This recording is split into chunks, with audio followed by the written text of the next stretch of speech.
Welcome to Finding You Now. I'm your host, Amanda Ashworth, and on today's show, we have Sharon James. Sharon is a women's wellness and menopause coach. When I was asking people for recommendations for this podcast, you were the most recommended guest. So, Oh, that's nice. um, welcome. So, Thank you. today we're going to be discussing all things women's health, perimenopause, and menopause. So, Hmm. let's get Yeah, my started. favorite subject. So, tell me how you got into it. What's your backstory? I've always been a women's wellness coach for 30 odd years. So health and well-being has been in my career from being at university. But in terms of the menopause, when I was about 45, I started going through it myself and I had no clue how to manage it. These symptoms were popping up and one thing and another. So I did lots of research, mainly to help myself. But then I sort of clicked that I'm working with women very similar ages who are really struggling to lose weight. They're not sleeping properly. And we just used to just put it down to lifestyle, or Yeah. stress factors. And, as women, what we do is we just get on with things and never sort of delve deep to what the actual challenge is or issue is. So I think through my own sort of experiences, I then sort of started researching, learning, doing courses, and then applying it to myself. And then what I'm learning, working with other women as well and doing it that way. And that was 45 and I'm 53 now. So I've been doing it for quite a while. But, Yeah. So yeah. I definitely can see, I think most women are quite ignorant to that there just isn't enough information shared at all. Yeah. And definitely since moving to the UAE, I can see it's talked about more here than it is actually talked about in the UK. I don't know if I've just become more aware of it, Mm, but there is definitely more conversation going on. But some of the statistics that I've read about, the extreme side effects of it can be can quite be, alarming. can be quite debilitating. Yeah. But I think here in the UAE, especially when I was going through that transition, still am, um, there wasn't a lot around. Even in the UK over the last couple of years, I think they are sort of leading the way in terms of what menopause is, especially if they're talking about HRT in Yeah. general, and really getting the word menopause out there. And it really has helped us here in the UAE as well. And I think, we're sort of riding on the back of that. Um, but in terms of, the awareness for women, it wasn't there, or there was lots of old information that has come from old research papers and studies that have frightened the heck out of women Yeah. who then just sort of bury their head in the sand and think, oh, what happened to me? Or, I'll sort of deal with it when I get to it kind of Sure. scenario. So my sort of philosophy on all of this is, look, you're going to go through this anyway. So why not educate yourself like you would with anything else? Yeah. We're always on Google looking at ailments and got Dr. Google and being, why not do the same kind of thing, but in a more practical way and looking at the information that's relevant to us today rather than what was back, Yeah. years ago. And look, it can scare quite a lot of people, and I understand why they put their head in the sand for various reasons.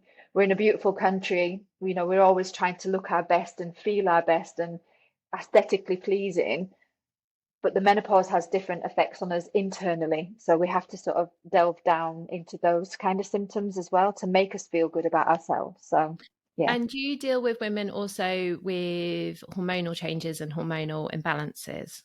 Yeah, so when the menopause sort of starts, there's three sorts of stages. There's perimenopause, which a lot of us weren't aware of, and how long it actually lasts for.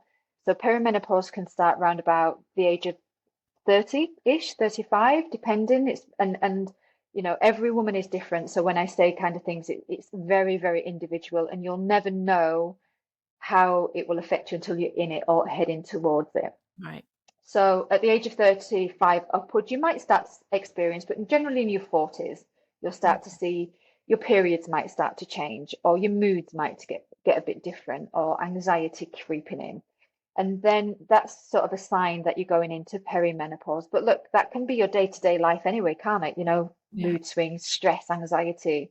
So it's just having that awareness of you as an individual and how you were prior to it and how it's sort of affecting you moving into it. And then you can start to tweak some lifestyle changes.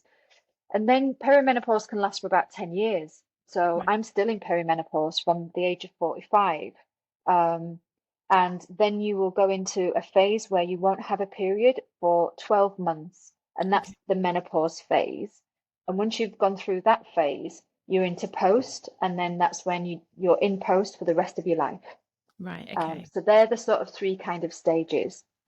Because I think the gap between, if there's part of me that feels like I've only just got out of the baby making breastfeeding stage, Yeah, yeah. and just hit 40, and then there's this to come, and the gap feels smaller now because obviously we're leaving it later to have children. Course, yeah, you've just hit it right on the nail on the head because women are getting having children later in life, so that gap is very short. And also, the other thing that we sort of did a course on yesterday was hormonal health in the household because you've got a woman going through through menopause, you've got your children going through puberty, Yeah.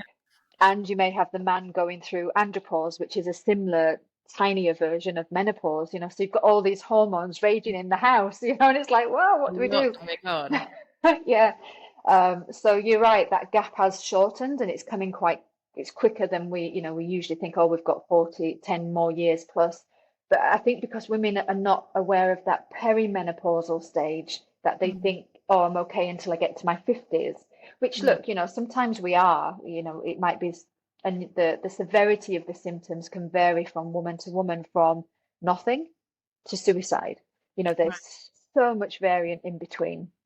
And is it genetic? So if my mum and my grandma, does it follow a similar pattern, or is it very individual? I'd say there's a key factor of that in there. I did try and do some research, and the majority of the research, yes, of course, there is some DNA factors in there. So if your mum went through it at 51, you may sort of start the menopause side of it. However, like take my mum for example, she was a heavy smoker, and I honestly, and I'm ashamed to say, I wish I had have done asked a load more questions at the time, but again, it's just Yeah. never talked about.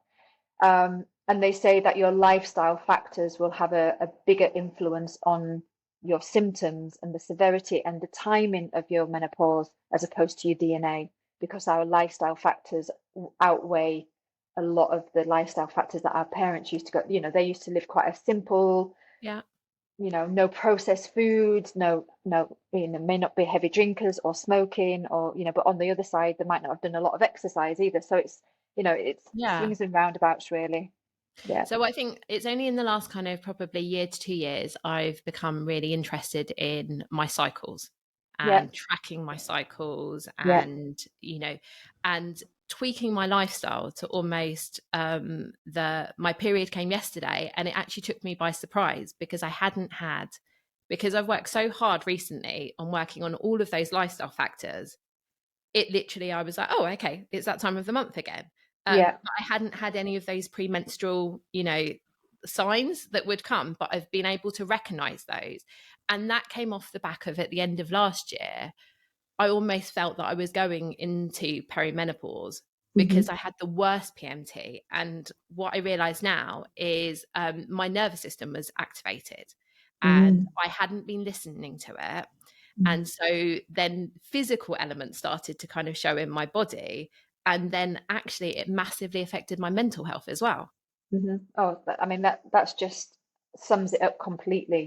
It's like when we're going through these stages, whether from pregnancy upwards, our body is going into a complete hormonal shift, and it really does affect our nervous systems as well. So the more that you can be in tune with your period cycle, your life cycle in general, the more you can sort of tune in and go, you know what? Yeah, there may be things I can sort of change in my life to be able to adapt or help with the symptoms that I'm getting. And there's so much research now coming out about how if we work with our cycle on a week by week basis in terms of our nutrition and our sleep and our exercise, not only do we alleviate some of the symptoms like PMS, for example, it gives us energy, we're cognitive thinking better, Yeah. we've got more energy and more drive to work with it. So there's so much research coming out now because look, back in the day, a lot of this research was done on men.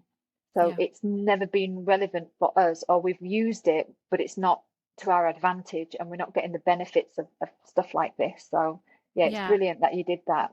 Yeah, no, and it's definitely made a massive impact on me, and I will continue to, because what I realized is the more your body is always telling you, Always, like, is always always. guiding you and telling you. Yeah. And as women, we don't listen to our bodies No. enough. And so, if my body wants me to slow down, I now slow down, because I also recognize the impact if I don't. Yeah. That, and your body is the most incredible, you know Yeah. It tells courage that you. we have. Yeah. And Yeah. and by listening to that guidance. So what signs should somebody look for that they may be going into perimenopause? So the obvious ones, there's over like 50 odd symptoms, and I always think, look, take it day by day, because like you just said, stress and everything else comes into play. The general symptoms are your periods either come lighter, shorter, longer, heavier. So your period cycle is the first thing. Your mood swings, anxiety, stress, depression, hot flushes, night sweats. There, it could be hair loss, dryness in the mouth, vaginal dryness, and when you have intercourse, like Mm. it can hurt. Brain fog, cognitive thinking. So they're the main sort of ones that we're all aware of and we've sort of bantered around and heard of Yeah. before. Itchy skin, itchy scalps. They're the sort of main ones. But again, it sort of goes through like, okay, so how much of that is influenced by my day-to-day kind Yeah. of scenario, and how much is it is perimenopause? Because I'm a believer as well that if we manifest those symptoms, we start having them. Do you know what I mean? So it's like Yeah. being Yeah. aware, like you did, of your body. It's Yeah. all about you. And if you start looking up these symptoms, we go, oh my God, I've got that. I've got that. I've got that. And so it's having being really attuned to you and what's going on at this stage of your life, and then being able to adapt your sleep and your nutrition and your exercise to help you sort of help with the severity of the symptoms. You might still get them, but it will really calm the symptoms down. And what does that look like for the average woman? What should she be doing on a, like, what does a healthy, Healthy menopausal healthy transition look menopausal, like? yeah, look like? It's not much different to what we should be doing, to be honest. You mentioned your nervous system. Sleep is the most important thing we could even, work on. If that's one thing that we should be doing, it really is our sleep pattern, getting a good night's sleep, and it means quality sleep as well. Having going to bed at a certain time, waking up at a certain time. I know if we've got children and other stuff going on, it's a little bit difficult, but I always find, and I always sort of say, the more we look after ourselves, the better we can look after. Can you hear that? Yeah. Can you hear the fire alarm has just decided to go off? It's okay. It may actually, it may squash out of this, but I Okay. can edit it. So looking after your sleep pattern, for example, because if if we've got a bad sleep, for example, we eat rubbish and we don't go to the gym, so it's that vicious circle. Yeah. So So I think hustle culture really fed into not valuing sleep enough. And it was mm, like, okay, so it was almost a pride of, if you could get by on 4 or 5 hours sleep. Whereas yeah, now I think the research has been done into things like dementia, that yeah, actually, that if you don't sleep enough, that you're going to pay the price later down the line. later, yeah, yeah, and it's just one of those things that just picks away slowly but surely at your nervous system. We've got the parasympathetic nervous system is like a network of Wi-Fi going through the body, and it's everywhere. So you can imagine if we're highly stressed, we've got cortisol, high levels of cortisol in the body. For somebody that's looking to manage their weight, because weight gain is obviously another symptom of menopause.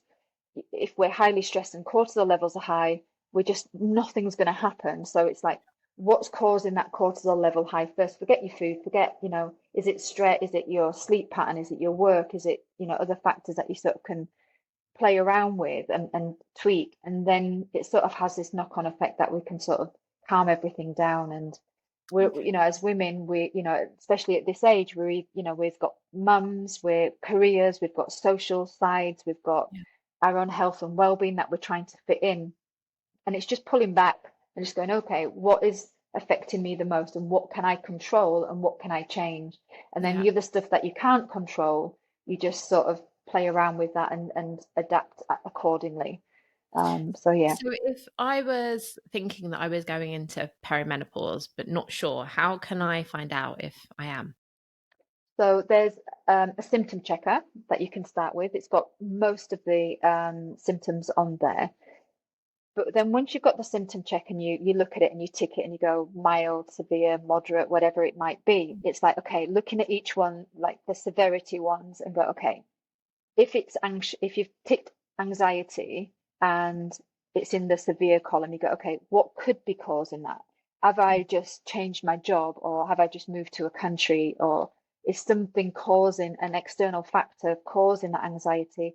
Or is it maybe because I'm going into perimenopause and my estrogen levels are dropping, my progesterone and testosterone levels are dropping, and that's causing me to feel anxious. Yeah. So it's looking at the symptoms and going, okay, I might be, but however, what is controlling some of these symptoms from that now external?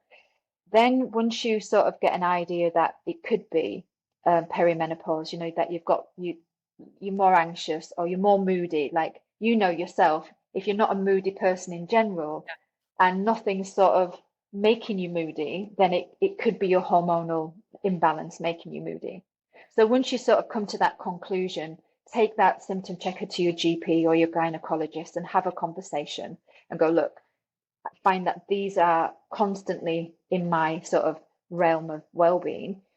Do you think I'm in perimenopause, or can we do something about it? If you're under the age of 45, they might do a blood test depending on the severity of your symptoms. Right. They might even just go, your symptoms outweigh everything else, so we're going to give you some treatment if you need it. Or if you're over 45, they definitely just go on your symptoms. You don't need a blood test. Right. Okay. So again, it's knowing you and what's going on in your lifestyle, as if to say, because a lot of the symptoms do manifest a stressful day. You can go through all Yeah. those symptoms in one day, stressful, anxiety, stress, moody, crying. We could do that Yeah. even if we're just on a normal period cycle, that sort of, so it's understanding you and your body. And then once you sort of identify that you might be, again, people say, well, then when do I sort of reach out and get medication or try different things? And I always say, if your lifestyle is being hampered by your symptoms, it's time to go get something. It's time to change something. It's time to, whatever route you choose to go down, it's time to change, because your body is telling you, like you said before, you're changing, so you need to change as well. And Yeah. that's where looking at your food, your nutrition, and exercise comes in, and sleep. And so resources, are there any books you recommend? Are there, because again, I'm partly thinking about me and then I'm partly thinking about my partner and, almost educating myself in order for me to then be able to educate him, Yeah, are there yeah. resources or books? Yeah, so there's in the UK you've obviously got Davina McCall. She's Yeah. she's brought her practical one out. Then you've got Louise Newson, who's there's a really good app that your listeners could download. It's called Balance, and it's by Right. Louise Newson. In fact, you're actually propped on her book. I've got a book here, and she's brought a book out as well, so that you can, it's just simple information that you can sort of absorb as and when you should need it, and then apply different things to your lifestyle. What else is there? There's loads of books out there now. There's loads of podcasts, and if you are into your sports and your well-being, and you're like an athlete, then you can go to Dr. Stacey Sims. She's a real great one. So she's got loads of information again on resources and information about us as females, and Yeah. the studies are done on females as opposed to men. So that's a good thing. And then, so when you get to the point of that, you've gone through this 5, 10, years of being perimenopausal, does everybody need to end up taking medication or is it a case by case? It's a very definitely case by case, yeah. Again, if your symptoms are really hindering your lifestyle, I always people always say to me, when do I go for it? And it's like, don't go for it when you're when you're flawed and you haven't got the energy to get out of bed, you haven't got you just haven't got that buzz anymore, that's when you need to pick yourself up and go get some help. Because Yeah. if you're flawed, you're not going to look after your sleep, you're not going to look after your nutrition, you're not going to look after your well-being. So I'd always say monitor it and do it before you get to that stage. We always leave it until we're absolutely exhausted. We need a break when we're exhausted. We should be doing it prior to that. That's self-care. So on when women sort of look at their symptoms and they want to choose a route to go down, again, HRT is a great thing, because for many people, if they want to top up their estrogen levels and progesterone levels, or you can go down the holistic route like a lot of women do, or a combination of both. It definitely varies, and that's the conversation that you should be having with a GP or your gynecologist to see what suits you. And then once you make yourself aware of what HRT is, the holistic or the yam based ones, you've got body and bioidenticals. Mhm. So it's just getting informed and then choosing whatever's right for you at whatever stage, because they say the earlier you can get help if the symptoms are hindering you, the better it is for you. Mm. If you come into your 60s, up towards your 60s plus, they don't sort of recommend that you go on HRT then, because then it could cause breast cancer more Right. than before. But again, every woman is different. And so, how would you then recommend somebody almost, you feel that you're going through perimenopause? How do you start having those conversations with your partner and husband and, Yeah, getting them to understand? yeah.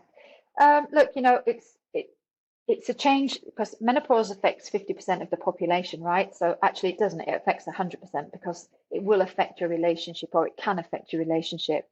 So, it's just having those open, honest conversations about, look, this is what's happening to me. I do a Men Take a Pause webinar where I just literally go through, this is what menopause is. This is why women have the symptoms, what's going on in the body. And this is what you can do to co-share my transition. It's going to happen whether you get on board or not. And it's, like, for example, the libido is a big one. Women lose their libido, for example. And again, if it's affecting your relationship and affecting you as a woman first and foremost, then go and talk to your GP. There are things that you can do. But having that conversation with your partner is getting them to understand what you're going through and Mhm. why you're going through it. Like, for example, with my husband, it's like there are days when I could just strangle you, but I don't, there's nothing you have done to Yeah. to make me feel that way. It's just the way that I am, my anxiety or my stress levels. So if you feel that I'm in that kind of space, just walk away or make me a cup of tea, or don't antagonize me, because that can lead into an argument, which actually shouldn't really be an argument. So just walk away, and you honestly guarantee that within 5 minutes it's gone. And because I'm self-aware, and I just have a little word with myself. I do some breathing, and it's gone. It's fine. So it's just having that conversation about what's going on with you, and for them to be able to understand it. And the other big thing is sex. We can't deny that going through the menopause, it does affect us, which obviously affects them, because you're in a relationship. So again, it's having that conversation. And I was talking today to a lady about, you know, why don't you have a conversation with your partner about, why don't we have some meet hour time with no strings attached? Go for a date night, just have a cuddle on the sofa and watch a movie and go to bed and cuddle, rather than wanting to have sex all the time, for example. And the other thing is, the reason why we don't have sex is not because we don't want to, it's because it's painful. So Yeah. having them understand that that's why sometimes can alleviate some of that tension between the two of the partners. So, and just, have it, I think it just comes down to communication. Yeah. Because we don't understand it ourselves to some point, do we? No, So no. how the And heck are they going to do it? yeah, exactly. And when you are, when you have PMS, and you're acting irrationally, and afterwards, it's not you're not logical when you're doing it. Yeah, yeah. So those symptoms, have they been occurring for you for the last 8 years, or have they been on and off? Yeah, on and off. I'd say my first sort of indication, obviously, with my periods as well, but I'm still having periods every 3 months now at the minute. I haven't gone into that 12-month space. But for me, with mine, it was definitely a shift in, when you go away and you gain 2 kilos and then you come back and they sort of easy to get off, but Yeah. then they weren't. So it was sort of like I was doing, and one of the things that a classic thing that women say is, well, I'm doing everything the same, I'm eating the same, I'm exercising. Yeah, that's okay, but your body is changing. So even though you might be doing the same things that might be okay, it's time to switch. And that's what I did. I sort of looked at my nutrition, changed it more to plant-based diet. I'll have meat if I want it. And that really helped with my bloatiness and just my energy. And I just felt my energy levels were dipping. Um, and then the brain fog, that was Yeah. a massive, like I couldn't, having a conversation with you now, I'd have to try and couldn't even string 2 words together at some point, and it Yeah. was crazy. But that comes and goes, and again, it's about de-stressing, taking some self-care, not giving yourself too much work to do where you feel anxious and you just feel overwhelmed with things, because that affects your cognitive brain function. And then really working on my sleep and nutrition and exercise, even to the point where I pull back on my exercise. I don't, like you said earlier, if you feel like you just need a day where you don't do nothing, you don't do it, and you don't beat yourself up about it either. You No. just take it, and just it's all about self-care, I think. So with the blood test that the doctor, a GP or a gyno can do, is that similar to like checking your hormone levels? Yeah, yeah. So Yeah. you'll check your estrogen, progesterone, testosterone, FSH, and LH, and there might be a few other ones in there that they might check as well. So they're the main ones. And again, as you, if you're still having your periods, for example, it could fluctuate, Yeah. because we know that our hormones are different from our week 1 to our week 2 and 3 and 4, for example. So it could fluctuate, and you could go to a doctor and they go, everything's absolutely fine. There's nothing showing that you're in perimenopause, but your symptoms might be showing. So it's not always the case with your bloods that we'll see, but it's an indication. It's a good start. It's a good place to start if But if you feel it. I think nutrition is the kind of the key one really, Yeah, because looking over the last years, I've been really interested in gut health. yeah. And recently, I've become obsessed with the glucose goddess and looking at Okay. insulin spikes and Yeah. the impact that they can have on your hormone levels and just Mental actually health. Yeah. your mental health. And that actually with a balanced diet, and again everybody's diets I think look different to what Mm. you need within your diet to what makes you feel good, and then Yeah. and so that I think definitely has been the number one thing for me. And I was putting it down to I'm getting like my weight gain, I'm getting older, my metabolism slowing down, I'm reaching that age, and actually I just wasn't eating right for my body. Yeah. And I wasn't having a balanced diet. And so, Yeah. definitely this year, cutting out alcohol has massively helped because I've cut out the sugar intake. With so then transitioning over to the menopause. So after that kind of 12 months, are there any more symptoms, or is that then it, Your symptoms tend to, so during perimenopause, a lot of women experience a lot of the symptoms, and they do sort of peter out as you get to post-menopause, but some of them still experience hot flushes, for example. But your body has sort of gone into a state where it's sort of, you know, a steady state of hormones. If yeah, again, and you've balanced it out if you're taking HRT, for example. So the things that we need to sort of be aware of, and again, it comes down to you as an individual, what your lifestyle's like prior to you going into menopause. So the three things that are sort of mentioned are insulin resistance, we've become more prone to it, osteoporosis, bone density, and cardiovascular diseases.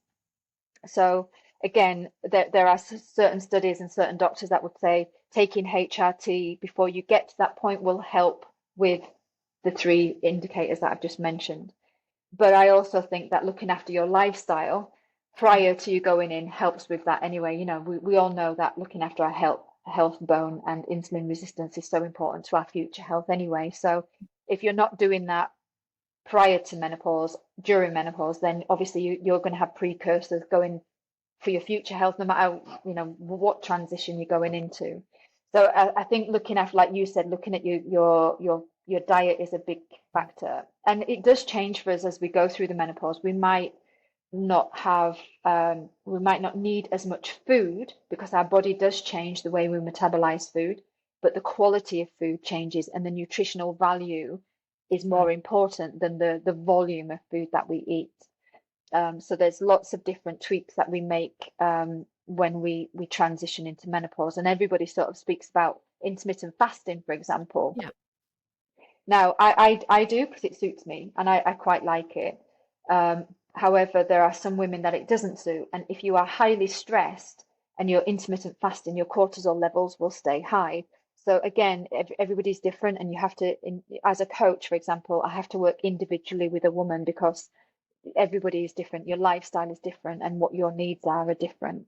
So some people say intermittent fasting is bad for you. It's this whole scenario, but again, it's down to what you need, and it's about trial and error. It Yeah. takes a long time to sort of to get that into place. Yeah, So that's definitely. nutrition is a big key. Yeah, intermittent fasting is definitely something that I've been experimenting with this year. And so, for example, I've added collagen in, which wasn't in prior because obviously I know the decline in collagen.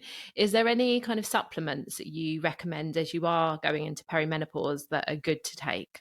Yeah, I'm not a massive fan of sort of recommending supplements per se, but the ones that we need are your calcium, your iron, the usual ones. They have to be topped up and taken regularly. And before anyone takes any kind of supplement, then I think the check is as well to go get your bloods done, because it could be that your vitamin Bs are low.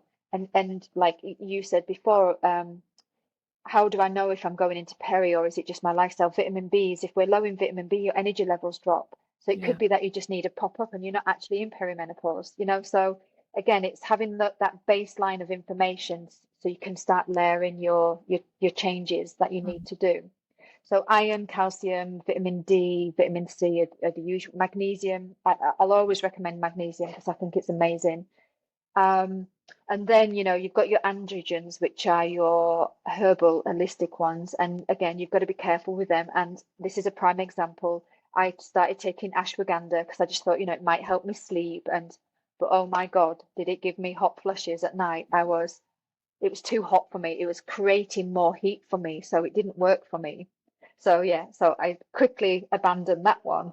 Again, it's just looking at what your needs are through your symptoms and trial and error. And even if you go on HRT, it takes about 6 months for you to sort of regulate and get Okay. that balance right of what you're doing. So would you recommend almost that people have like an MOT, or women have an Yeah, MOT as they're going into their 40s, just yeah, to have yeah, that check? And how regularly absolutely. would annually, biannually? I think it depends on the symptoms and stuff. I had mine at the age of 45. I had a good MOT Yeah. checkup just to make sure, and nothing was majorly wrong, but I just felt that shift in my body that I needed to start to look at things differently. Um, so I think about, we should have mammograms and your smear tests and stuff, obviously, accordingly. But I think if you have something done in your mid 40s, I think then it gives you a good indication, or mid 45, because then you are prime into sort of your perimenopausal age group. Yeah.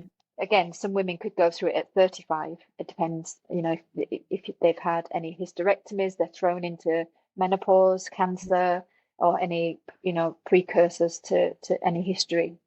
So yeah, I think it's always good. I think, we're always putting ourselves last when it comes to the list of well-being, aren't we, as Yeah. mums and females in general? So, having a checkup is, and the only, what I think it is as sometimes is that because the insurance doesn't cover quite a lot of our stuff that we need checking, we just don't get it done. And I So think that's, one of the things that I was really surprised about here is even if you're post-menopause here, you still have to have pregnancy cover.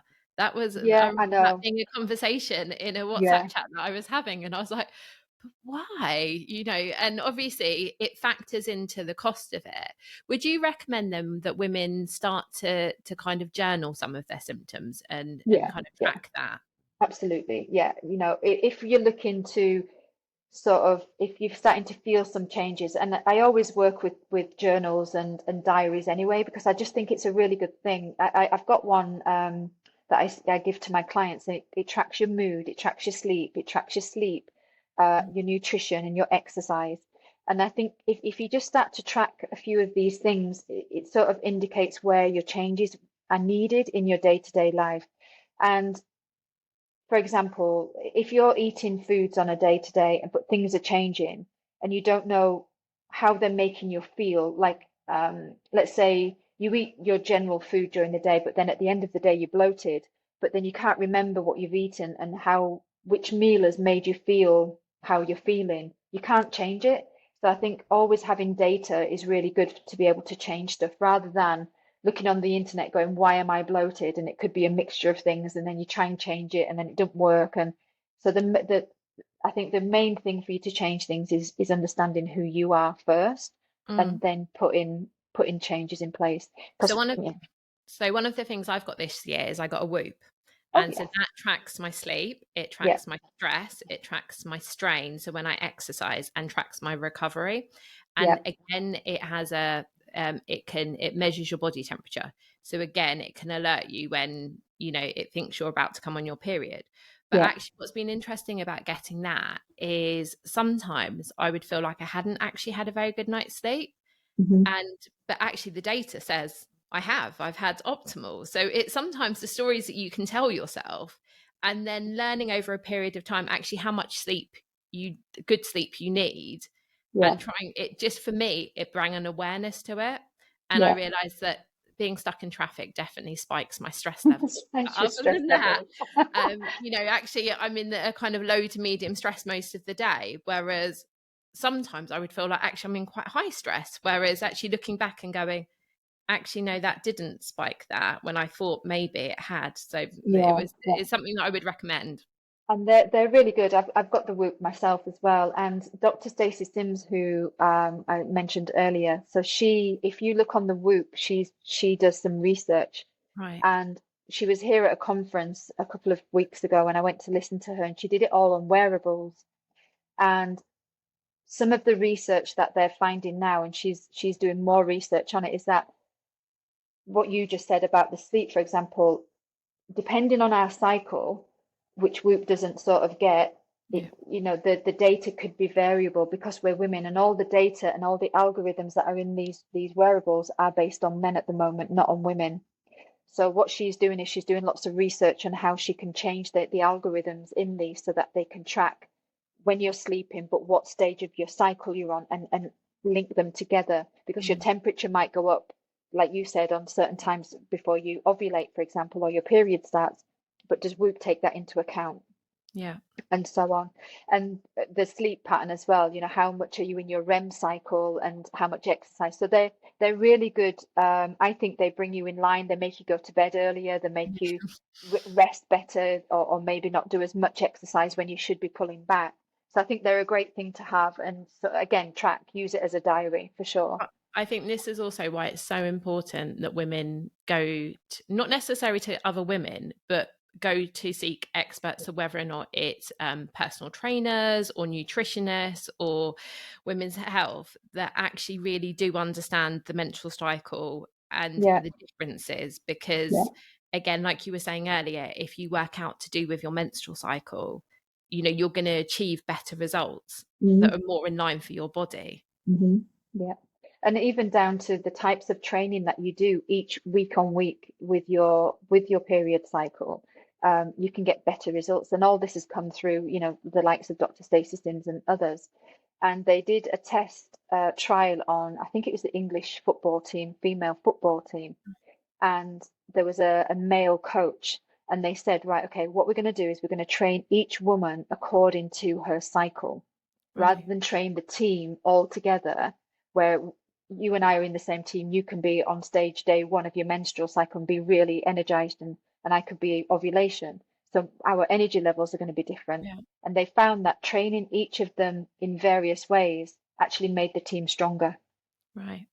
It's amazing, isn't it? And look, Amazing. this when we were younger, as we went through our periods, it was like, okay, it's okay to eat sugar. It's normal the week before your period starts. Mm. There's a reason why we crave sugar, Yeah. before our period starts. So understanding why and then changing your diet a week before and eating more protein Yeah. actually stops us craving sugars. So, there's a lot of stuff that, especially if you've got young girls, and they're going to be learning more from this and really, benefiting from all this information I'm in coming out. denial at the moment again that my girls are ever going to go through puberty. I think they're enough at the moment. Oh, bless. I think when we factor that in, I think, yeah, I'm going to be prepared because that will be at probably the time that I'm Putting perimenopausal as in. well. So But perfect. look, and that's the key thing. Like when we were going through puberty, we just did it, didn't we? We just got on with it. And I'm not saying we should just get on with the menopause because that's not the case. We should be aware of it, but we managed puberty. We went through it, whether we went through it, fine or indifferent. But it's a you've got puberty and menopause and they're bookends. One's going up as one's coming down, and it's sort of like having that transition. And I wish I had more awareness of my periods when I was younger because I was very sporty, Right. and I might have been an Olympic champion by now. You never know if I'd have worked with my. Do you know what I mean? So Yeah. it's not fearing your children or us going through these different stages. It's enhancing their knowledge of things, and so that they can embrace it and get better results from it and work with it rather than fear it and trudge through it with all the symptoms that they could have. I think that's the difference. So how do you work with women and how can women work with you? All right, so when they come to me, they're usually looking to change habits because their symptoms are affecting them. So if they've been to their gynae or their doctor and they've got that information sorted out, that's fine. Then they'll come to me and we'll work on nutrition, sleep, nutrition, exercise, and lifestyle changes. So it's all about the lifestyle changes. So we'll work through various ways of how we can incorporate these. And it's no different to working with somebody that wants to lose weight. Yeah. When a lady comes to me and they want to lose their weight, I don't actually look at their weight. I look at what's going on around them Yeah. because that's causing their weight gain. Is it the stress? Is it, their eating, obviously their eating habits? Are they overtraining or undertraining? Are they sleeping? Sleep is the key factor. Yeah. So I deal with all these things that then works with their weight. And that's what I do with menopause. I see what's going on, and then we just zone down into each variable that we can change. And is it one-to-one that you work with other women?